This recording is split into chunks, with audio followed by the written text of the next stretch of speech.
Hello there. I'm Mother Eartha.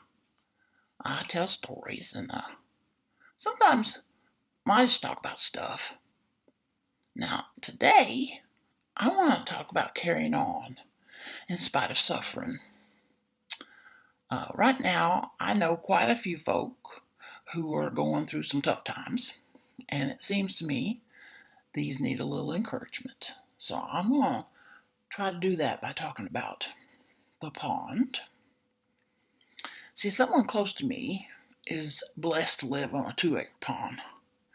At first, and even at second glance, the big view of the pond is that it's quaintly serene and peaceful. There's a small island in the middle that hosts a willow tree, and snugged up to the trunk is a small mound for a goose nest. Now, over the years, a tradition has been maintained by a mated pair of Canadian geese.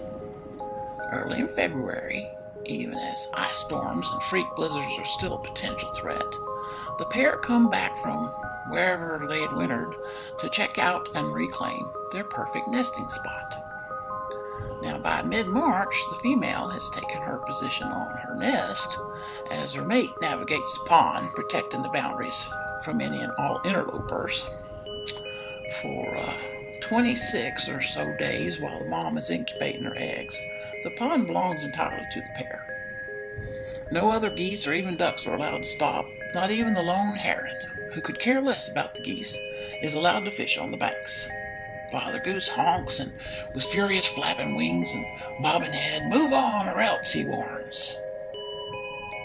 Well, given the unpredictable weather in North Georgia, late February as far along as mid-April can often be quite harsh. Raging thunderstorms, electric fireworks smacking across the sky, fierce winds, sometimes snow and bitter colds can challenge the expectant mother to remain determinedly immovable. Now, no matter what, though, she maintains through it all. Even in good weather, she only leaves the nest once or twice a day to eat and drink. By any standard in the animal kingdom, it's a rough gestation period. But it's once the eggs are hatched when the real trouble begins.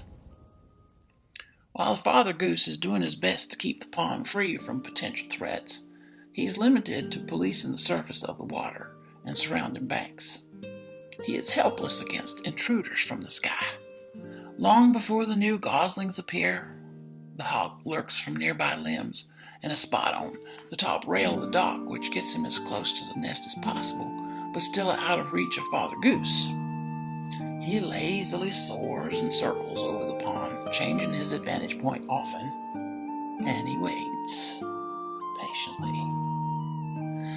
What the casual observer sees is the peaceful water surface, gently ruffled and rippled from the breezes above, and hungry questing fish swishing about below. The artistically strewn patches of green lily pads, dotted with white spiky blossoms, give the illusion of tranquility. In the summer, the whole scene is accompanied by a natural chorus that matches anything the master's ever composed. Bugs buzzing, frogs croaking, killdeer birds running around chirping on the edges, crickets and cicada all joining in nature's perfect cacophony. Even the hawk shrills out his part. But just as most things aren't, this small bucolic world isn't what it appears to be. So this is the hard truth about the pond. There's drama unfolding every day. Life and death, struggle and strife is an ongoing daily theme.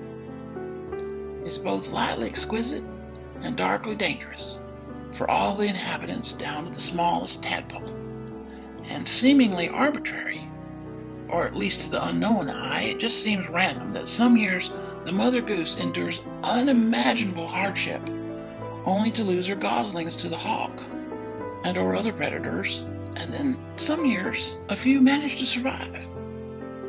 And thus the years unfold, over and over again, all with an ancient script to follow, but each with a different ending. But although this might seem to be all unplanned and by chance, simply because we cannot see or understand the big plan that comes together as each part is played out, it is no such thing. If God knows every sparrow that falls and every hair on our head is counted, then it isn't even a leap of faith to accept that even within trials and tragedies, there is still a purpose and a plan. To trust that God's plan, though not always to our liking, is in every little detail, and even though we cannot see the end, should encourage us, at least enough to make us carry on, even when we think we've reached our limit. Only God knows our limit better than we do. Even after previous years of dearth and disappointment, when her eggs never hatch, or something rips her offspring from her, the mother goose comes back and tries again. Because sometimes they all survive, and all the years of anguish turn to joy. There's an old saying that for those who believe that everything always works out in the end, if it hasn't worked out, it's not the end.